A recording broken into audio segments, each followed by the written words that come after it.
Hi everyone, my name's Ken and today we're going to be talking about market value and what a valuer actually values. I'm going to start off by talking from the Old Testament, Doc Murray. Doc Murray says in relation to market value, the value of real estate normally has to deal only with that concept of value which is known as value in exchange. In other words, they have to measure the market value, that is to say, the relativity existing between the subject property and other properties and commodities. The market value of land at a certain date may be defined as the amount of money that the land would bring in the open market by voluntarily bargaining between vendor and purchaser, both willing to trade, but neither of them so anxious to do so that they would overlook any ordinary business considerations. We must further suppose both to be perfectly acquainted with the land and understanding of all circumstances which might affect its value, either advantageously or prejudicially, including its situation, character, quality, proximity to conveniences and inconveniences, its surrounding features, the then present demand for land and the likelihood as then appearing to persons best capable of forming an opinion of a rise or fall for whatever reason whatsoever in the amount which one would otherwise be willing to fix as the value of the property. Market value is the value basis that most valuers in Australia have been using since 1907, when the landmark court case Spencer versus the Commonwealth was finally decided by Isaacs. I'm going to refer to that judgment from the New Testament, Rost and Collins, where they report, to arrive at the value of the land at that date, we have to suppose it sold then not by means of a forced sale, but by voluntary bargaining between the plaintiff and a purchaser willing to trade, but neither of them so anxious to do so that they would overlook any ordinary business consideration. We must further suppose both to be perfectly acquainted with the land and cognizant or understanding of all circumstances which might affect its value, either advantageously or prejudicially, including its situation, character, quality, proximity to conveniences or inconveniences, its surrounding features, the then present demand for land, and the likelihood as then appearing to persons best capable of forming an opinion of a rise or fall for what reason soever in the amount which one would otherwise be willing to fix as the value of the property. So, what does all that mean?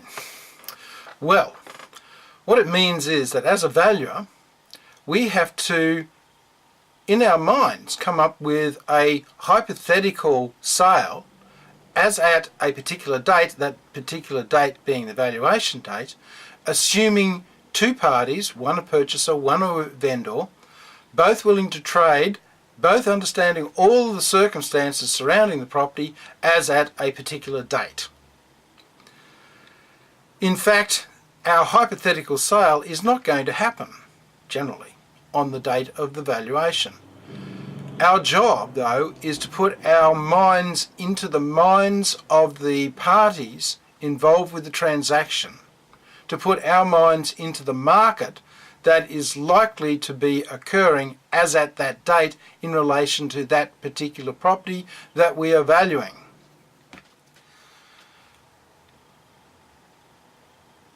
The definition of market value has now changed from Spencer versus the Commonwealth to the market value definition of the International Valuation Standard Committee, the IVSC. That definition is very similar to the Spencer definition, but it specifically states the estimated amount for which an asset or liability should exchange on the valuation date between a willing buyer and a willing seller in an arm's length transaction after proper marketing and where the parties had each acted knowledgeably, prudently and without compulsion. and I've just read that off the IVSC site as we speak. You'll see the definition is very similar. The essential elements of market value under the IVSC definition are broadly the same as the Spencer ones. There are critical key points which impact on the definition of market value as defined by the IVSC, and these points are: firstly, that market value needs to have a valuation date. The valuation date is the date at which the valuation is to be undertaken, usually the date of inspection, but it can also be a retrospective date. It cannot be a date in the future. Do not attempt to value into the future. The valuation date is a critical date because that is when the theoretical sale is assumed to have happened.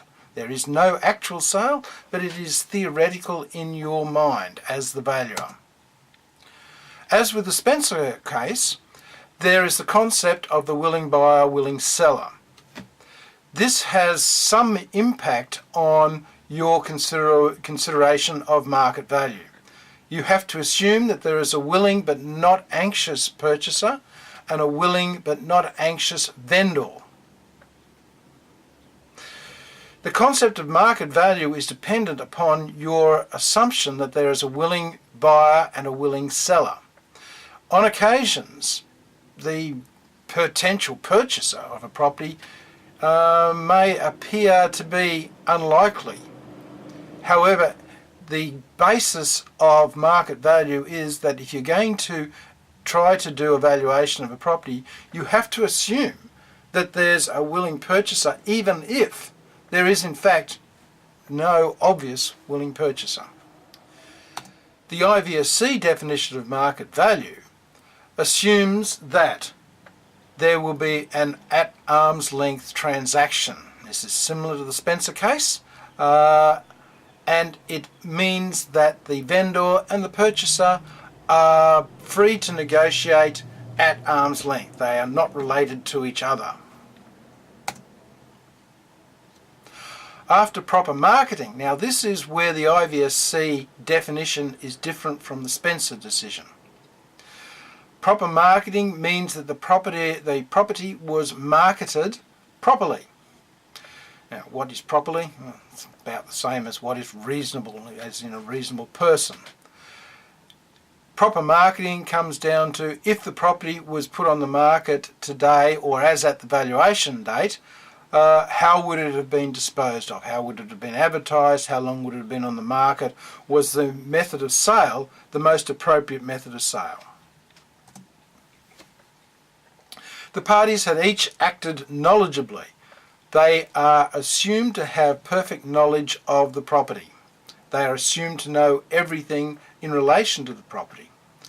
Sometimes this is an assumption which is not valid, particularly where you've got out of area purchasers, possibly from interstate, from international, who are not particularly familiar with the local market.